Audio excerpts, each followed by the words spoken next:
మరోసారి డైవర్షన్ డ్రామాలు మొదలుపెట్టింది రేవంత్ సర్కార్. సంక్షోభం వచ్చిన ప్రతిసారి పలికిమాలిన అంశాలను తెర మీదకి కవర్ చేసుకోలేని రేవంత్ కౌరవ పన్నాగాలు చేస్తున్నాడు. ఒకవైపు బట్టి వర్సెస్ రేవంత్, మరోవైపు ఎన్టీవీ వర్సెస్ ఏబిఎన్ వ్యవహారం నడుస్తోంది. ఛానళ్ల భుజాల మీద గన్నులు పెట్టి ఒకరిపై ఒకరు కథనాలు రాయించుకున్న మంత్రులు తమ పరువు తీసుకున్నారు. బొగ్గుగల్లు, కాంట్రాక్టులు, కమిషన్ల పంపకాల్లో తేడాలతో కాంగ్రెస్ సర్కార్ తమ వాటాల పంచాయతీతో ఐఏఎస్ అధికారుల పరువును మంట కలిపింది రేవంత్ కేబినెట్.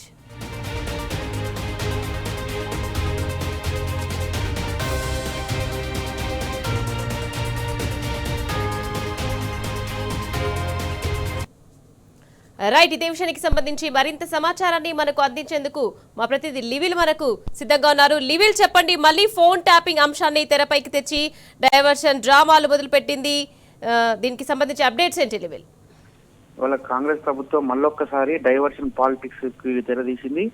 ప్రధానంగా గత వారం రోజుల నుంచి జరుగుతున్న సమీకరణలో, గత వారం రోజుల నుంచి జరుగుతున్న ఏదైతే వ్యవహారాలు ఉన్నాయో వాటి అన్నింటినీ దృష్టి మళ్లించేందుకు డైవర్షన్ చేయడం కోసం ఇవాళ రేవంత్ సర్కార్ మరొక కుట్రకు తెరదీసింది. ప్రధానంగా ఫోన్ ట్యాపింగ్ వ్యవహారం ఇదంతా కూడా గతంలోనే అయిపోయింది. ఇది మళ్ళీ కావాలని ఇవాళ మీ బీఆర్ఎస్ మాజీ మంత్రి ఎమ్మెల్యే హరీష్ రావు స్పష్టంగా బొగ్గు గనుల కుంభకోణంలో రేవంత్ రెడ్డి బావమరిది సుజన్ రెడ్డి ఉన్నాడని చెప్పడంతో పాటు అనేక ఆధారాలు ఉన్నాయి. ఆధారాలన్నీ కూడా నేను సాక్ష్యాలతో బయట పెడితే కొద్ది రోజుల్లో దీనిపై మరొక ప్రెస్ మీట్ పెడితే దీనిపై విచారణ జరగాలి, సిబిఐ విచారణ కూడా ఆదేశించాలని చెప్పిన నేపథ్యంలోనే ఈ సందర్భంగా ఇవాళ ఈ కుట్ర రాజకీయాలకు, డైవర్షన్ పాలిటిక్స్ కు తెరదీసింది రేవంత్ సర్కార్. ఈ నేపథ్యంలోనే మాజీ మంత్రులు బీఆర్ఎస్ వర్కింగ్ ప్రెసిడెంట్ కేటీఆర్ తో పాటు నిరంజన్ రెడ్డి తీవ్ర స్థాయిలో మండిపడ్డారు. ఏదైతే ఫోన్ ట్యాపింగ్ కేసులో ఏమీ లేదని సుప్రీంకోర్టు ఇప్పటికే తీర్పునిచ్చింది. అధికారాన్ని అడ్డం పెట్టుకుని కాంగ్రెస్ ప్రభుత్వం నాటకాలు ఆడుతుందంటూ కూడా ఆగ్రహం వ్యక్తం చేశారు. ఫోన్ ట్యాపింగ్ కేసుల విచారణలో హరీష్ రావుకు నోటీసు ఇచ్చి రావాలని కోరడం హాస్యాస్పదం అంటూ కూడా ఆగ్రహం వ్యక్తం చేశారు. అధికారాన్ని అడ్డం పెట్టుకుని బీఆర్ఎస్ నేతలను వేధించాలని కాంగ్రెస్ ప్రభుత్వం చేస్తున్న దమనకాండకి ఇది నిదర్శనం. పోలీసు యంత్రాంగం కాంగ్రెస్ సర్కార్ అడుగులకు మడుగులొస్తుందంటూ కూడా నిరంజన్ రెడ్డి తీవ్ర స్థాయిలో మండిపడ్డారు. ఇటు పోలీసుల చర్యలకు భవిష్యత్తులో మూల్యం చెల్లించుకోవాల్సి వస్తుందంటూ కూడా గుర్తు చేశారు. ఫోన్ ట్యాపింగ్ కేసులో బీఆర్ఎస్ హరీష్ రావు సిట్టు విచారణకు సంబంధించి ఇవాళ అనేక పాలిటిక్స్ లో అనేక రాజకీయ ప్రకంపనలు వస్తున్నాయి ప్రభుత్వం నేపథ్యంలోనే దీన్ని పక్కకు మళ్లించేందుకు అని చెప్పేసి కూడా నిరంజన్ రెడ్డి ఆగ్రహం వ్యక్తం చేశారు. అయితే కేటీఆర్ కూడా ఇదే విషయమై స్పందించారు. రాజకీయ వేధింపులే కాంగ్రెస్ పార్టీకి ఏకైక అజెండాగా మారిపోయాయి అంటూ కూడా ఆగ్రహం వ్యక్తం చేశారు. ఫోన్ ట్యాపింగ్ కేసులో ఎలాంటి పసలేదని, అది కేవలం రాజకీయ కక్ష సాధింపని సాక్షాత్తు సుప్రీంకోర్టే చాలా స్పష్టంగా చెప్పడమే కాకుండా కేసును కూడా కొట్టేసిన విషయం ఈ సందర్భంగా గుర్తు చేశారు. అత్యున్నత న్యాయస్థానం తీర్పుతోని డ్రామా ముగిసిపోయినా మళ్ళీ హరీష్ రావుకి నోటీసులు ఇవ్వడం చూస్తుంటే రేవంత్ సర్కార్ ఏదో ఎంత దిగజారిందో అర్థమవుతుందంటూ కూడా ఆగ్రహం వ్యక్తం చేశారు. స్వయంగా ఇవాళ మీడియా సమావేశంలో మాజీ మంత్రి ఎమ్మెల్యే హరీష్ రావు తీవ్ర స్థాయిలో బొగ్గు గనుల కుంభకోణాన్ని వెలికి తీయడంతో పాటు స్వయంగా ముఖ్యమంత్రి అన్యాయులకే ఇందులో టెండర్లు దక్కాయి, ఈ టెండర్ల విషయంలో పూర్తిగా సిబిఐ ఎంక్వైరీ చేయాలి, దీనిపైన సిబిఐ విచారణ జరగాలి, అన్ని ఆధారాలు ఉన్నాయని చెప్పేసి కూడా చెప్పిన నేపథ్యంలోనే దీన్ని పక్కగా దారి పట్టించేందుకే ఈ విషయాన్ని కూడి వల్ల తీసుకొచ్చినట్లు అర్థమవుతుంది. బొగ్గు గనుల కేటాయింపు కుంభకోణాన్ని ఈ రోజు బడ్డ పెట్టేందుకే ఈ సందర్భంగా దీని డైవర్షన్ పాలిటిక్స్ తప్ప మరొకటి కాదంటూ కూడా కేటీఆర్ ఆగ్రహం వ్యక్తం చేశారు. హరీష్ రావు తెలంగాణ ఉద్యమం నేటి వరకు ప్రజల కష్టాల్లో తోడున్న నాయకుడు. అసెంబ్లీ కాంగ్రెస్ ప్రభుత్వ వైఫల్యం ఎండగట్టడం కానీ, క్షేత్రస్థాయిలో ప్రజల పక్షం నిలబడడం కానీ ఆయన చూపిస్తున్న చొరవను చూసి రేవంత్ రెడ్డి వణుకు పుడుతుందంటూ కూడా కేటీఆర్ దుయ్యబట్టారు. ఇందుకే రాజకీయంగా ఆయన ఎదుర్కోలేక ఇలాంటి తప్పుడు కేసులతో ఇబ్బంది పెట్టాలని చూస్తున్నారని, గత 24 నెలలుగా రాష్ట్ర ముఖ్యమంత్రి దారుణమైన పాలన నిర్వహిస్తున్నందుకే హరీష్ రావును టార్గెట్ చేస్తూ కక్ష సాధింపు చర్యలు పాల్పడుతున్నారంటూ కూడా ఆగ్రహం వ్యక్తం చేశారు. మాకు చట్టం పైన, న్యాయస్థానాల పైన పూర్తి గౌరవం ఉంది, అందుకే ఏ విచారణకైనా మేము సిద్ధం అంటూ కూడా కేటీఆర్ చెప్పారు. అయితే కానీ విచారణ పేరుతో నోటీసులతో ప్రతిపక్షాల గొంతు నొక్కాలని చూస్తే అది మీ భ్రమ మాత్రమే. మీరు ఎన్ని తప్పుడు కేసులు పెట్టినా, ఎన్ని వేధింపులు గురి చేసినా ప్రజల పక్షాన మిమ్మల్ని వెంటాడడం ఆపేది లేదు, మీ వైఫల్యం ఎండగడుతూనే ఉంటామంటూ కూడా కేటీఆర్ ఆగ్రహం వ్యక్తం చేస్తూ మిమ్మల్ని అడుగడుగునా ప్రశ్నిస్తూనే ఉంటాం, ఇలాంటి చౌకబారు బెదిరింపులకు భయపడే ప్రసక్తి లేదంటూ కూడా ఆగ్రహం వ్యక్తం చేశారు. ఖచ్చితంగా ఫోన్ ట్యాపింగ్ వ్యవహారం విషయంలో గతంలోనే సుప్రీంకోర్టు క్లియర్ గా చెప్పింది. ఈ వ్యవహారం అంతా కూడా ఇంత అవసరం ఏమొచ్చింది, ఇది ఖచ్చితంగా పోలీసు ఏ వ్యవస్థ ఉన్నా గూఢాచార వ్యవస్థ ఉంటుంది, దానిపైన చేసుకుపోతుంది ప్రభుత్వాలకి ఏం సంబంధం అంటూ కూడా చెప్పారు. కానీ ఇవాళ కావాలని ఒక బురద రాజకీయం కోసం రేవంత్ సర్కార్ దీనికి వడికట్టినట్లు ప్రధానంగా తెలుస్తుంది. బొగ్గు గనుల కుంభకోణం నుండే దీన్ని దారి మళ్లించేందుకు ఈ వ్యవహారం చేసినట్లు కూడా ప్రధానంగా అర్థం చేసుకోవచ్చు. పూర్తిగా ఇవాళ కక్షపూరిత రాజకీయాల్లో భాగంగానే ఈ విధంగా చేసినట్టు కూడా మనకు ప్రధానంగా తెలుస్తుంది.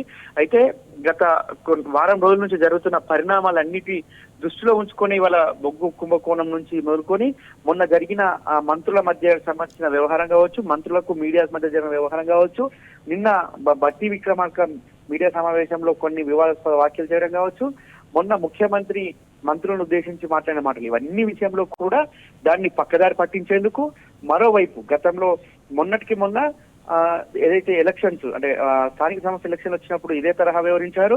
వాళ్ళ మళ్ళీ మున్సిపల్ ఎన్నికలు పెడతామని ఒక చర్చ జరుగుతుంది, రేపో మాపో నోటిఫికేషన్ ఇస్తామని చెప్పే నేపథ్యంలోనే ఈ చర్య పాల్పడినట్టు కూడా ప్రధానంగా తెలుస్తుంది. అయితే ఇవన్నింటికి భయపడేది లేదు, మేము అదిరేది లేదు, బెదిరేది లేదు, ప్రశ్నిస్తూనే ఉంటాం, ప్రజల గొంతుకే నిలుస్తామంటూ కూడా బీఆర్ఎస్ పార్టీ చెప్తుంది. పూర్తిగా అంటే కేవలం కక్షపూరిత రాజకీయాలకు కేరపడ్డగా ఇవాళ కాంగ్రెస్ పార్టీ నిలుస్తుంది.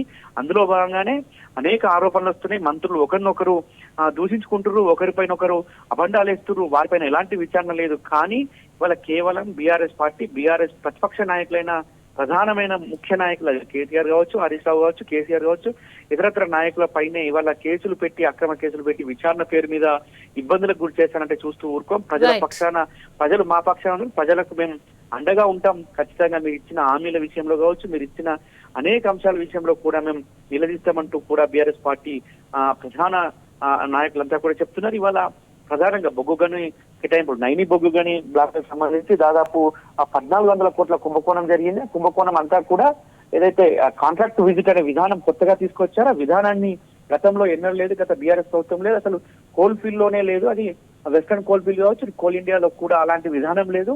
ఇది కేవలం వారి అన్యాయులకు అక్రమంగా దీన్ని అంటే ఎక్కువ కాస్ట్ ప్లస్లలో మైనస్లలో గతంలో టెండర్ జరిగేది, ఇప్పుడు ప్లస్లలో జరుగుతుంది. ఆ ప్లస్లలో వచ్చిన ఆదాయాన్ని వారి అన్యాయులకు కట్టబెట్టేందుకు ఈ విధంగా చేశారు. అది ప్రధానంగా రేవంత్ రెడ్డి బావమరిది సుజన్ రెడ్డికి కట్టబెట్టేందుకే ఈ విధంగా చేశారని చెప్పేసి కూడా గత అనేక సందర్భాల్లో విషయాల్లో ఇవాళ మీడియా సమావేశంలో క్లియర్ కట్ గా అది షో చెప్పారు. సిబిఐ ఎంక్వైరీకి ఆదేశించారు. కిషన్ రెడ్డిని కూడా ఇదే విషయమై బీజేపీ పార్టీ మీరు అధికారంలో ఉన్నారు, మీరే బొగ్గు గనుల శాఖకు మంత్రిగా ఉన్నారు, మీరు దీన్ని సిబిఐకి అప్పచెప్పాలని చెప్పేసి కూడా నిలదీసిన నేపథ్యంలోనే ఈ కేసులు అంటూ కూడా బీఆర్ఎస్ పార్టీ చెప్తుంది.